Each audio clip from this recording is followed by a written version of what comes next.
Okay, I think we are live. You guys can hear me perfectly.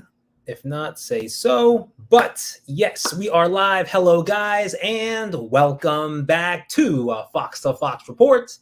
And welcome to this pre match review between Wales and England, the final and third match of Group B, where it's all to play for all four teams of Group B, let alone England luckily have the greater doubt of not dealing with that draw of death, meaning that a draw and a win will qualify them into the knockout stage, but that doesn't mean they can be too confident that they will get a positive result like that because Wales perhaps will probably be the hardest team of those three that England have played for this last match. So it's all about just correcting things, looking at the last two matches. What has gone wrong?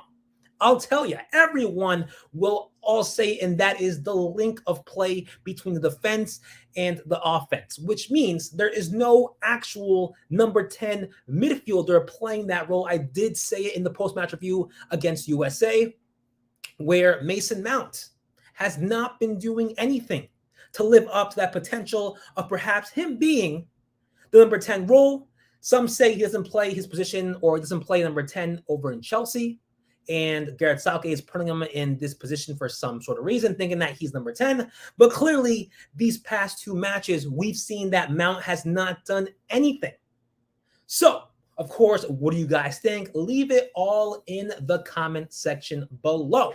But first, going into the current table right now, that is Group B, where right now it is 4 points for England, 3 for Iran, 2 for USA, and 1 for Wales. So what does that tell you right there? Well, like I said, all to play for. USA have a very, very big assignment coming forth against Iran. The fact that they surprised Wales, defeating them 2-0 later on the later stage of that match. But yes, it is something where pretty much all teams have a reason to be motivated. The fact that Wales have a chance still, the fact that Iran have a chance still, and England, I think they started from with that first match defeating Iran with motivation to slowly declining. Now, I hope that's not what's going through their heads, but let alone how could you not feel that the fact that you had a great match, depending on that also goes into account the level of play Iran is compared to the United States. But now going to USA, where 1-1 didn't necessarily have any greater of a chance than USA to score a goal, pretty evened out, maybe just slightly below USA. Now going into this third match, the fact that Iran defeated Wales, the fact that USA got a draw from England. So there's so many things that could go through the heads of the English players, but what can we say? Well, don't look at the table. And that goes for any team in Group B, but most importantly for England, don't look at the table. Yes, you are ahead. You have the advantage of having a draw or a win that will qualify you into the knockout stage, but that doesn't mean that there is nothing to be fixed. There is a lot to be fixed. And that, like I said, begins with the midfield organization. There is no organization whatsoever. And in the attack, the strikers, Harry Kane has not been that active as far as creating chances, as far as receiving the ball, having that many opportunities to score on goal. But I believe so that all links back up to that number 10 role. Now, I know this video does say pre-match review England versus Wales, but mostly this is most of a rant against Mason Mount. I say that because, honestly speaking, going into the World Cup, going into the last couple of months, the dispute why James Maddison doesn't deserve to get called up to England, all of that, I was beginning to think, perhaps Gareth Southgate has a system. And maybe James Madison doesn't fit it, even though he is playing great and just being an ideal player for Leicester City. Maybe that just doesn't fit in slightly to a certain extent for England. So maybe Southgate has a reason why, but of course, there's no reason why he shouldn't be called up. Meaning that Madison, remember, this is all before the World Cup, but these were my expectations. Before the World Cup, Madison maybe right here, but England maybe slightly just up here. Not like this, but slightly. But then watching these two matches, watching Mason Mount doing nothing, playing as if though he's never played that midfield position before, just makes the blood boil. Boil because the international break before the World Cup. So this, I believe, was around October or late September, anywhere between that time. But it was, I believe, the weekend after Leicester City lost 6-2 to Tottenham, where they had already they already had the call-ups for England. Madison wasn't in it, still causing dispute why Madison hasn't been playing, has been called up because he's been playing well. Even though Leicester haven't been playing well, he still is a very, very distinct player. So anyways, looking at a video of these analysts just saying and giving reasons why Madison apparently shouldn't be called up and why it's a long way ahead of his time to be ever called up for England.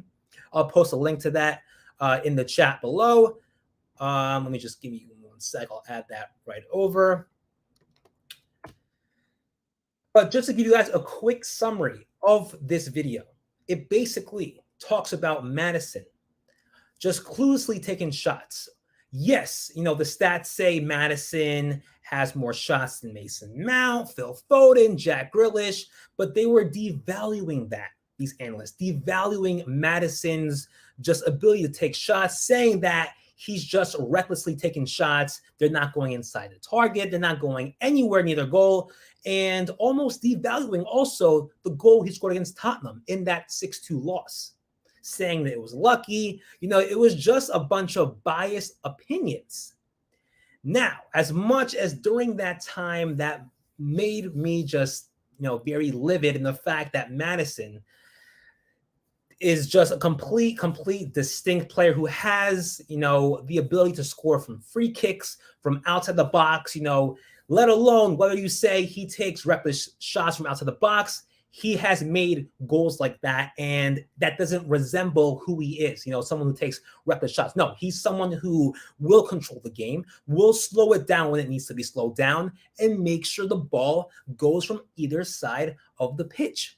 So, but my point is, looking at these past two matches, Mason Mount, the fact that those analysts at the time didn't talk about Mason Mount, didn't say, England, need Madison, the fact that, these players are much more higher, at a higher capacity, higher level than James Madison. Looking at it now, it's like this whole match between England and USA dedicated to them because that is proving them wrong. The fact that Madison, look at it, I can see, we all can see. If you're a Leicester City fan, you can see these plays, certain situations on these past two matches with England. There have been plays where, if you look at Madison, if you know how Madison plays, he would have done a better job than Mason Mount. And Mason Mount, at times, in that match against USA, took reckless shots outside the box, and they just go skyrocket up, not even anywhere near the goal.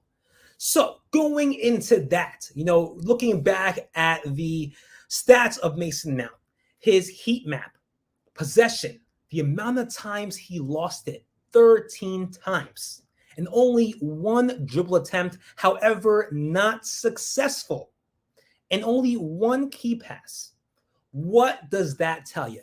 This guy playing in Chelsea, everyone, majority of the media saying that Mason Mount, the fact that honestly, any midfield that plays in the Big Six, better than James Madison.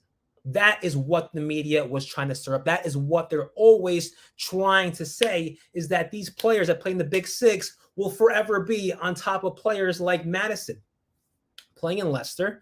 Grealish, coming from Aston Villa, not yet a Big Six player, you can say, given the fact that he hasn't been given that many opportunities. Phil Foden also getting there as well, where they're also making, fans are making their claim that why isn't Grealish playing? Why isn't Foden playing instead of that number 10 role? And I'm asking the same thing. And just let alone, it just got even worse, the fact that Mason Mount played the full 90 minutes. He was the only one, and perhaps the only player that played worse in that attacking side from the midfield up. So what's that say about Gareth Southgate? Does he have favorites? Duh, he does. The fact that he hasn't taken out Mason Mount, the fact that he doesn't use Trent Alexander-Arnold, he doesn't use Jack Grealish, Phil Foden, players that actually have been playing better than Mason Mount. So it now comes down to this, the last match. And also the fact that USA drew 1-1.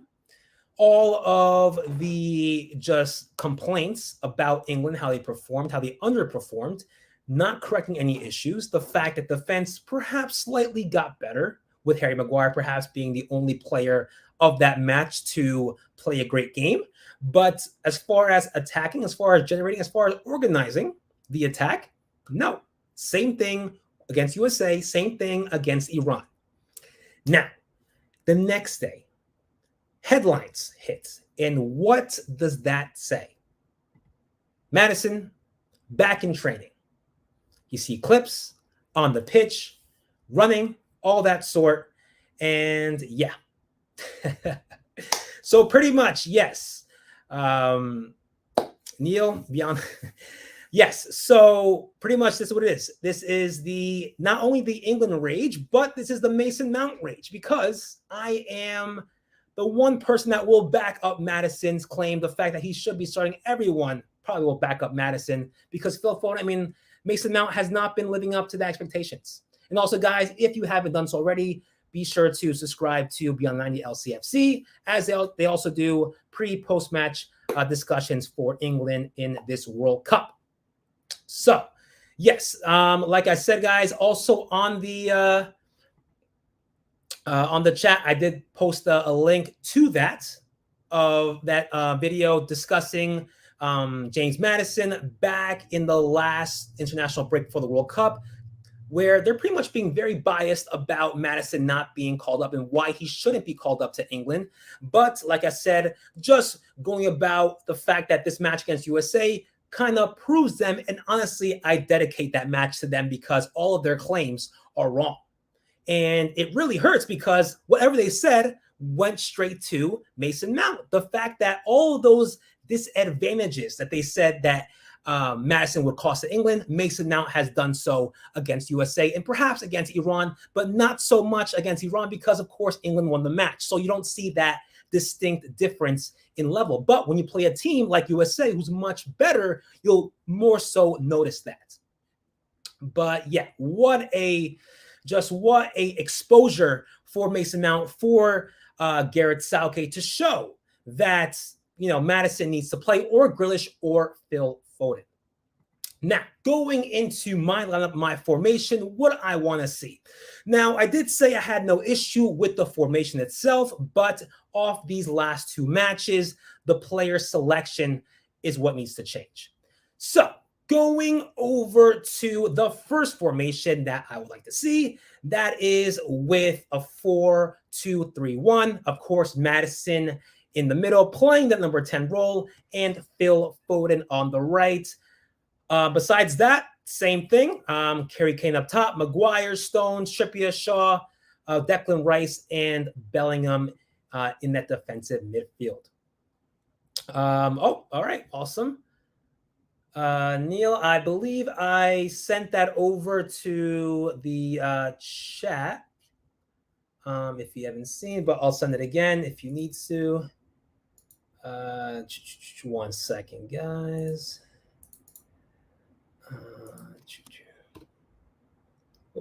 Sorry.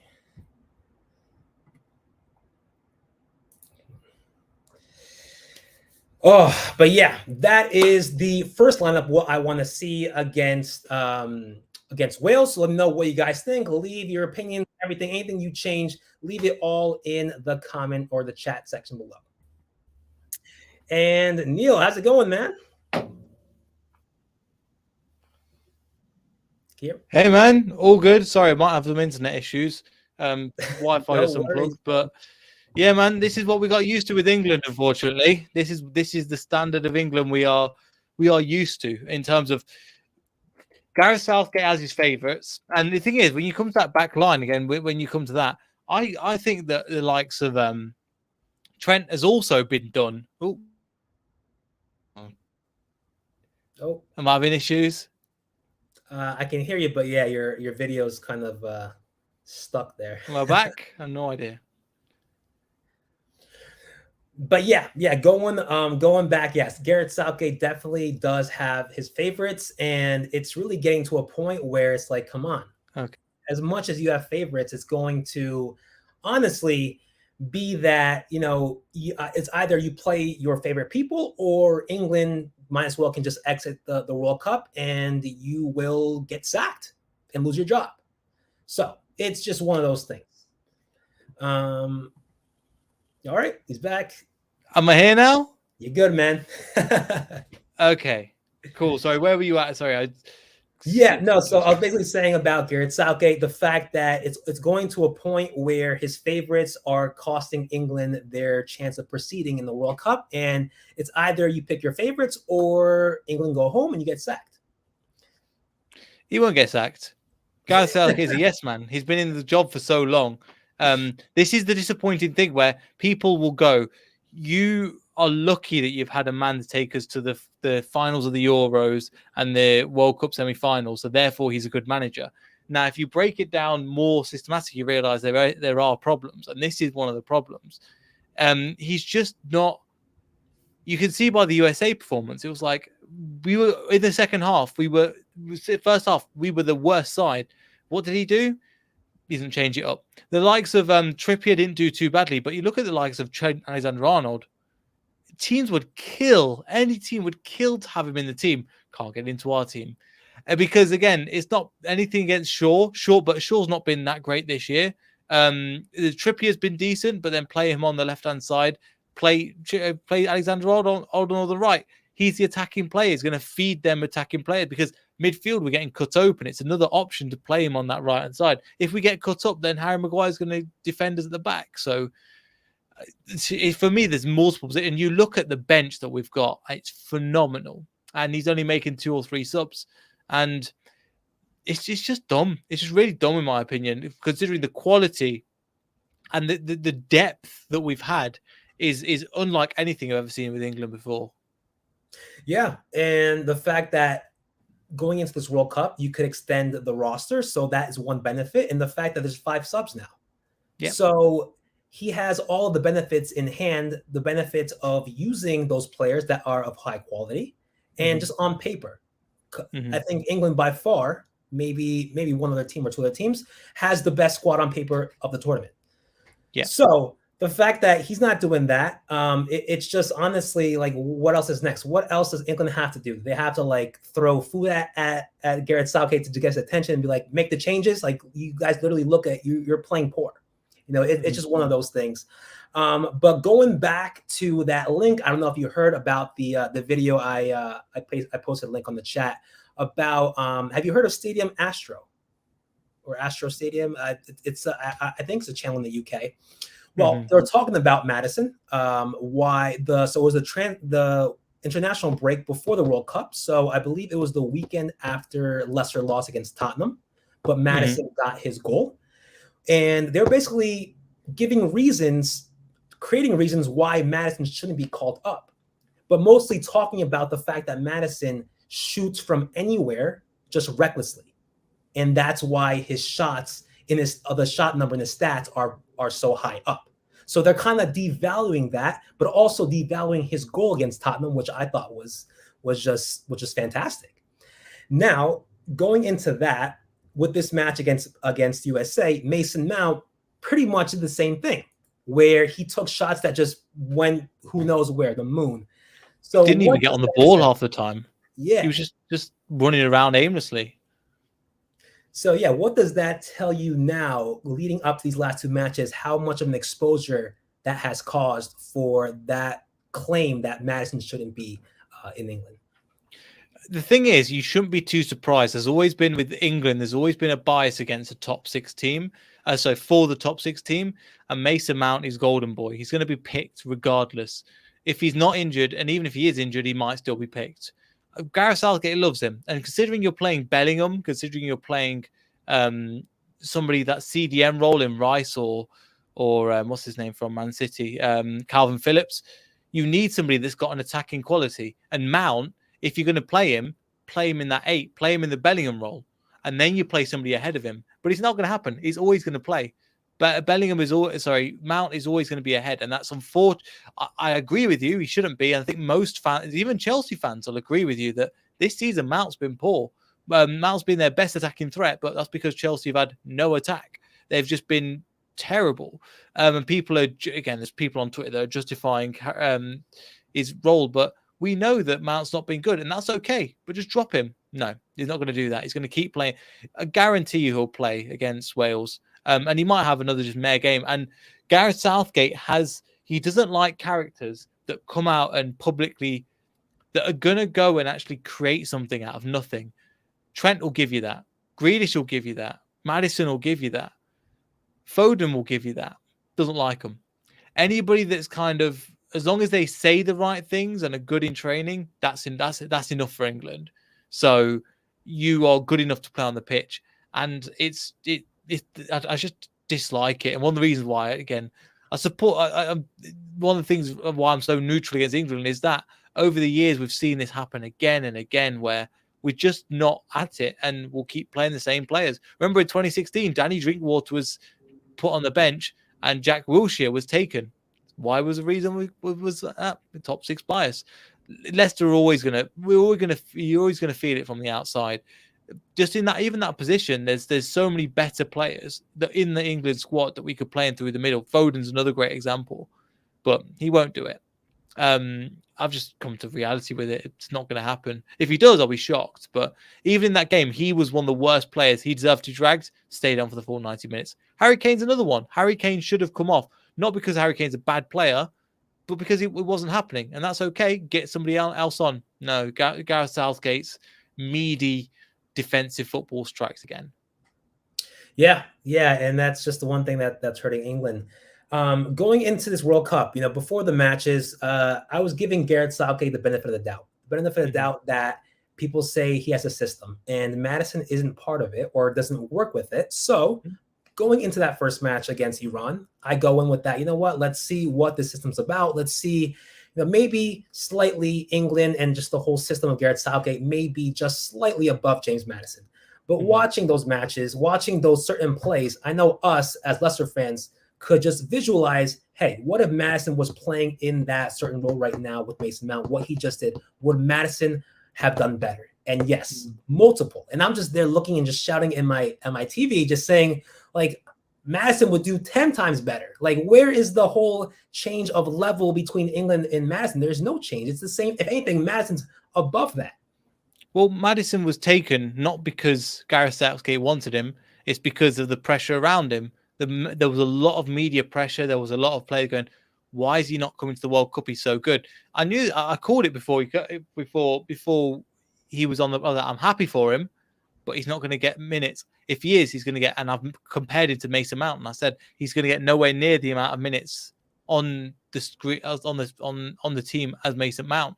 Not because he's not better than him, but Mason Mount's arguing he's turned down a 200k contract after playing like that, and he's go, yeah, I'll turn down 200k.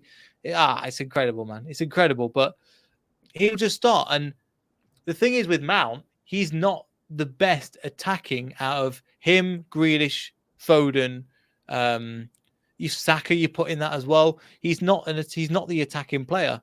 For me, he's more of that 8. He's more of that Jude Bellingham role. So again, we're playing 4-3-3 and basically no number 10. we're basically playing 3 number 8s. Right. Yeah, and just going off that formation with the first one, I did say a 4-2-3-1. That's the one we went against Iran. Now changing it up a bit, perhaps do you think Declan Rice could take the lone defensive midfield role and work like that with Grealish and Madison in the midfield and Foden on the left? I think that could work. I think Declan Rice could be that single pivot holder, yeah. But I think you would need somebody. I think this is probably where you have Bellingham that you can again double back. Because I think that's a very attacking lineup, and as good as that is, I think you'll need some support around Rice. Maybe not against Wales, but when you go deeper into the tournament, you'll need somebody that's going to go alongside Wales in the same way that Yuri Tillemans does for Leicester and Wilfred Ndidi. Samore's playing that pivot, and he will do that most of the time. But you need somebody to drop into that, and that can be Bellingham. At times when we were playing against Iran, we were playing like this, but we were playing with Mount and Bellingham up there together, and then you had your wing backs really going for it further up with Harry Kane.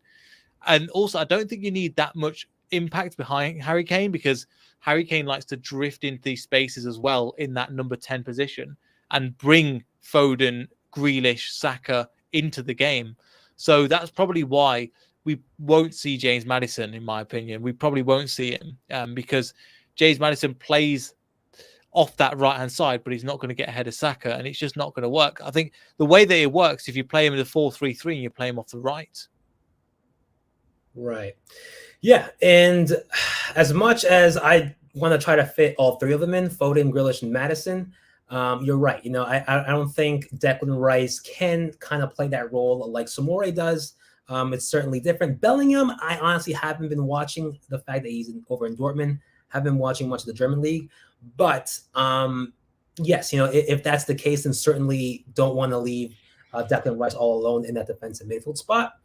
But just going and switching over to the fact that our defenders are getting more action and getting more in that spotlight because they've been playing a bit better, especially Harry Maguire.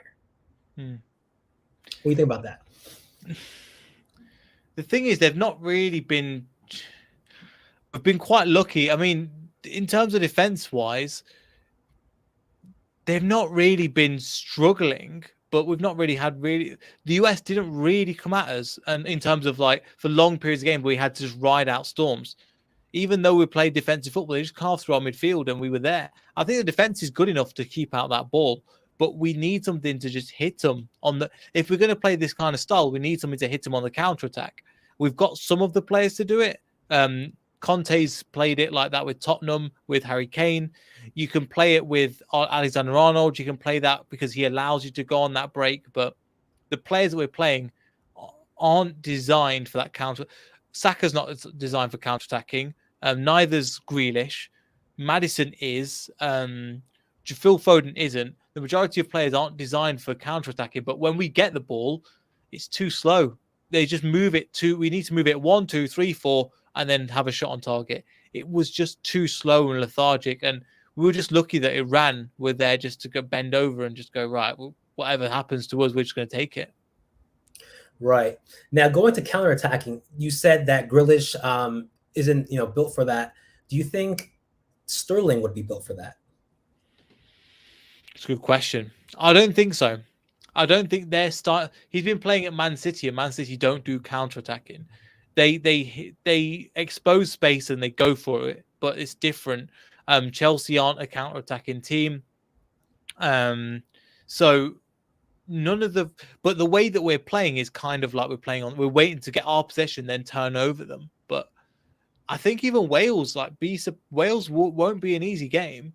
I think people say, oh, well, they lost against Iran, so we beat Iran 6-2, yes. But I think Wales, even though they're bottom of the group, they know, obviously they have to beat us like 4-0 or something to qualify. However, they see England as rivals, and they're not going to make it easy for us. Just look at Scotland in the World Cup, in the Euros, same thing. So it's not going to be easy, but it should be a match that we're going to get points. We're going to get points out of, because if we get a draw, it's not looking good. Right. And it's all about just finishing first and obviously England takes the second place team of Group A. So that's also the next point of that is potentially the hardest match of the three against Wales. I'm assuming Wales aren't going to look at the table too much, look at the goal difference. They'll actually go and say we're 3 points behind, so we have a chance. And European against European, so they know how England plays. England knows how Wales plays. Wales do not have, they don't not have quality players. They have quality players. Bale. They have Daniel James. They have Johnson from Forest. A lot of pace there. Yes, so a lot of creativity there. So certainly it's all about England as far and Danny as Ward. Danny Ward. Which I honestly hope that those 2 goals against Iran hasn't really hurt him much, and he comes back perfectly psychologically fine for Leicester City after this World Cup. But we've seen what he does. We've seen what he does, how he can turn it around. So I'm not bothered what happens to Wales in this cup, to be honest. Yeah, it's going to be something to look out for. But where does England? How do you think mentally wise, being in this type of situation like they have been before, where it's a game where they have to get a positive result if they want to get a positive, match for the next knockout round? So that means coming in first. I mean, we have to get a positive result in terms of we should be getting one, but in the same way we should have got a result against the US. We did the post-match stream, we did the stream on our show, and we said the exact same thing where we should have got a result against the US when we didn't. So we are weak mentally, and we are there for the taking. So if Wales know how, if they saw what the US did and they go, right, we're just going to press them, we can push them back into their shell, and as soon as England get a little bit under threat, they just crumble. And it's something that we might go through, and we might do well, but you see on a game-to-game basis why it looks so bad. Kind of reminds me of, people are going, oh, Brendan Rodgers, like, you should be really happy and thankful that you got him. Look what he's achieved with you. It's very similar in terms of, yes, but if you break it down deeper than that, you see how there's massive holes and nobody's really paying attention to them if you're looking at them from the outside. Right.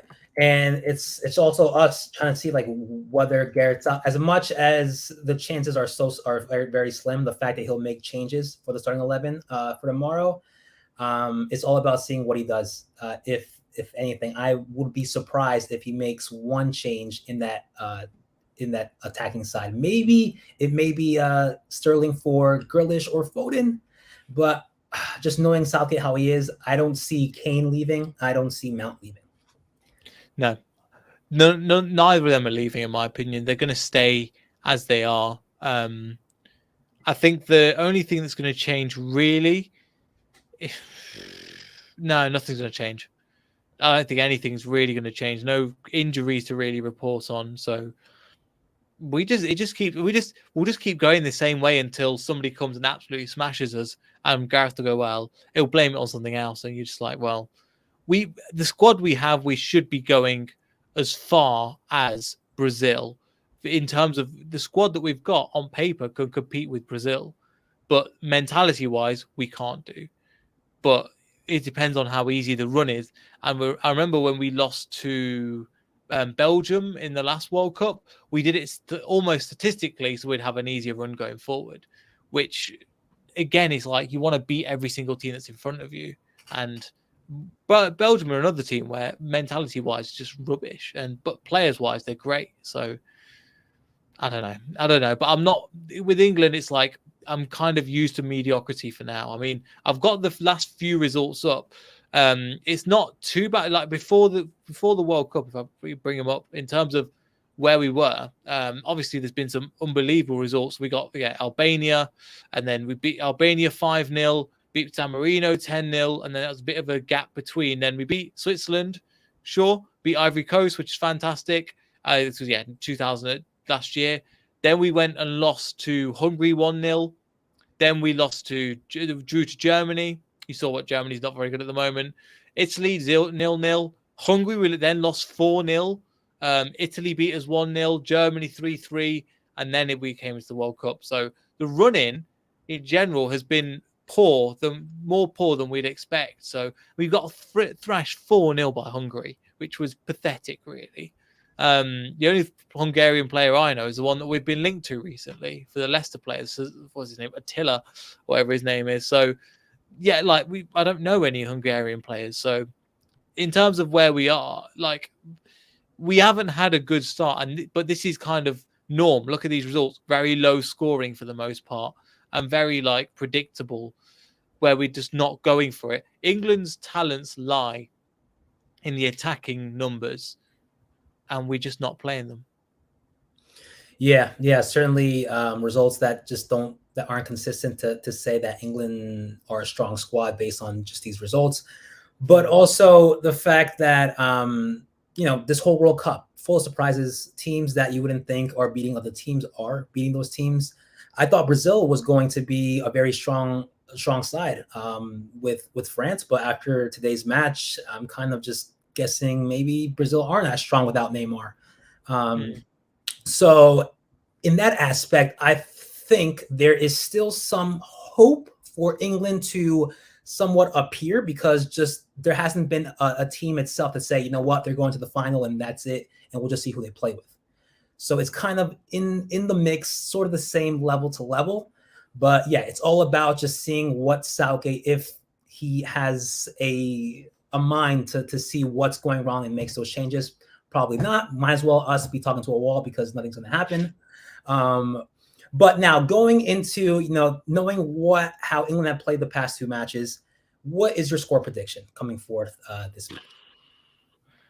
I still think we'll win. I think it'll be a 2-0, but I'm not very confident on it. Going into the Wales game, I was like, I think 2-0, 1-0 we could win. Similar thing. Wales will be up for this. Don't get me wrong. Even if they're going to go out, they're going to make sure they're going to try and take England with them, because that would be the ultimate joy for them. The fact that they could take England down out of the group with them, they would absolutely love that. And if they could get a couple of goals against us to qualify, they could do it. They know the English players very well. They've played with them in the similar leagues before. They know what they're coming up against. They know the mentality.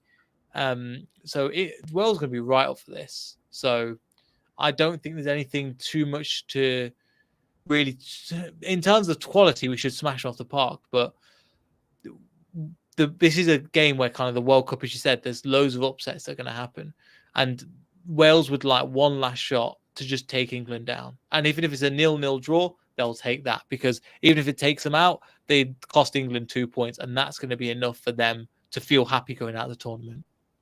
Yeah. I think the same thing too. I think it's going to be a 2-0 for England. Definitely not going to be easy, but also going out after the match against USA, the media the next day was all about Maddison coming back to training. Not just with England social media, but in everywhere else, other articles saying Maddison's back.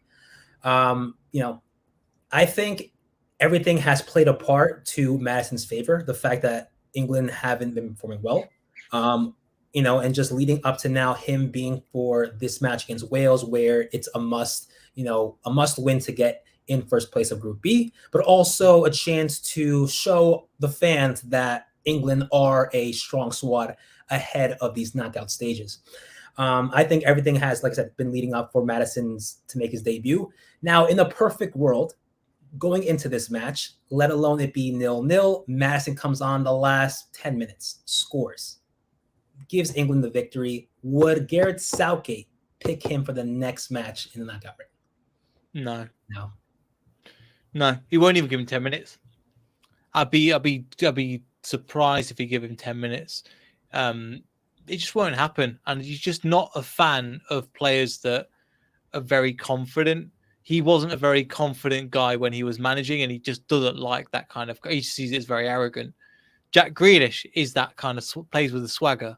Another player again, Mason Mount doesn't, but he's kind of goody two shoes, so he gets away with it.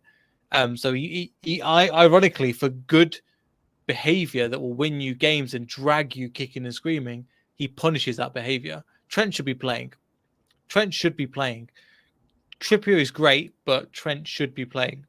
The only thing I give Southgate credit for, changed to 4 at the back, so we're more attacking. Before we were playing 2 up top three in the midfield, and the three were, so we'd have three players. We have Carl Walker, John Stones, and Harry Maguire. And then in front of that, you'd have Calvin Phillips and Declan Rice, which is five very defensive. And then you'd have your wing backs, and it was Ashley Young and I think Luke Shaw back then as well. So it wasn't even what's it called, Alexander Arnold.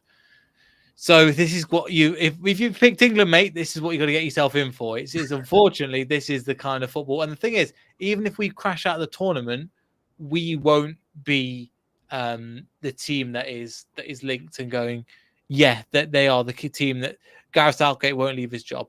He should have probably left his job by now, but after the terrible Nations League, but they like a yes man, and they like a man just to get on with it. And that's it is what it is.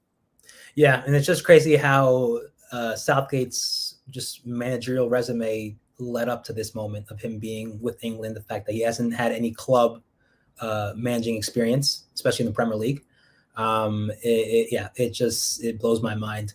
So closing off this pre-match review, aside from England and Wales, we all know is USA and Iran. Who do you think will be that second team to qualify? It's a tough one.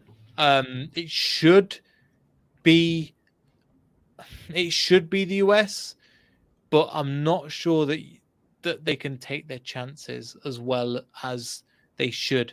And it's not a criticism. They're preparing for the World Cup, the next World Cup. That's where they really want to be. But until then, at this moment in time, I don't know if they're in that right frame of mind. They should be able to go and just beat teams, but there's something a little bit missing.